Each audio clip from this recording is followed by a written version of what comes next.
La parole est à notre collègue Alain Cazabonne pour le groupe de l'Union centriste. Vous avez la parole.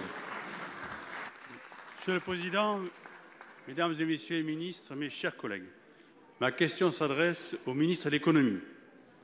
Si rien n'est fait avant le 31 juillet, une pépite technologique française passera sous pavillon américain.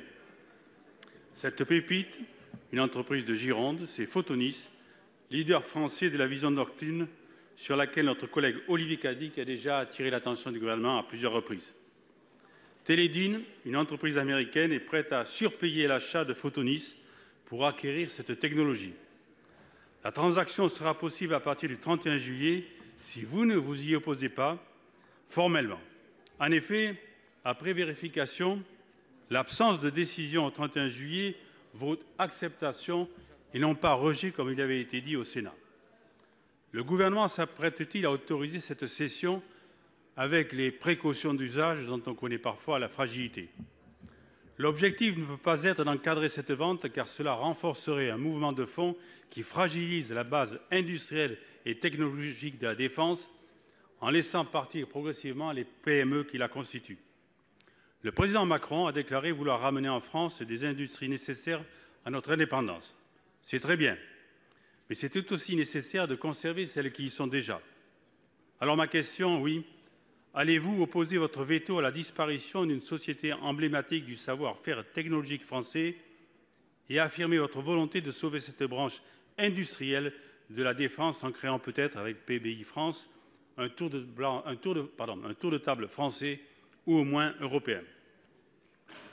Pour vous répondre, la parole est au ministre délégué auprès du ministre de l'Économie, des Finances et de la Relance, M. Dussopt. Merci, Monsieur le Président. Monsieur le sénateur Cazabonne, Mesdames et Messieurs les sénateurs, vous interrogez le gouvernement sur la situation de l'entreprise Photonis, qui est un groupe international, vous l'avez rappelé, implanté aux USA, en France, aux Pays-Bas, et qui intervient dans un secteur stratégique qui concerne les intérêts de la défense nationale. Vous comprendrez que cette opération que vous décrivez, impliquant des sociétés cotées, il y a un devoir de confidentialité sur un certain nombre d'aspects du dossier qui m'empêcheront certainement d'être aussi précis que ce que vous attendez. Je veux simplement vous indiquer que depuis l'annonce par le groupe Ardian de son projet de cession à l'automne 2019, ce dossier est suivi avec la plus grande attention par le ministère de l'Économie et des Finances, mais aussi par le ministère des Armées avec Madame Florence Parly. Nous avons un objectif qui est de défendre les intérêts de la France, les intérêts de la défense nationale, en donnant à Photonis un actionnariat qui soit stable, qui soit serein, si vous me permettez cette expression, et qui lui permette de développer ses investissements, de développer son activité. En réalité, il y a deux risques que nous devons absolument éviter. Le premier risque serait la cession à un investisseur étranger capable d'un transfert technologique rapide ou de transfert d'informations, des informations suffisamment sensibles pour qu'elles ne puissent pas être portées à connaissance d'autres que de nationaux. Le deuxième risque serait de faire le choix ou d'entériner une acquisition par un actionnaire qui ne serait pas assez solide pour permettre à Photonis de rester à la frontière technologique, de garder sa compétitivité. Nous avons une décision à prendre, vous l'avez rappelé.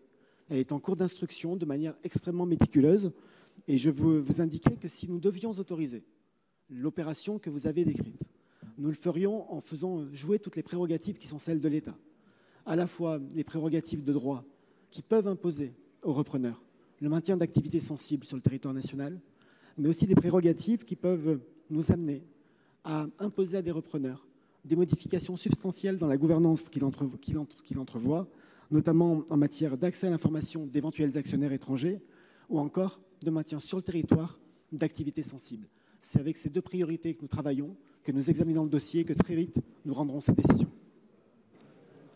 M. Cazabonne. Merci, Monsieur le Ministre. Mes deux remarques. C'est vrai qu'avec l'expérience de Ford en Gironde, j'ai vu la limite des engagements des entreprises et la façon dont l'État pouvait les obliger à tenir ces engagements.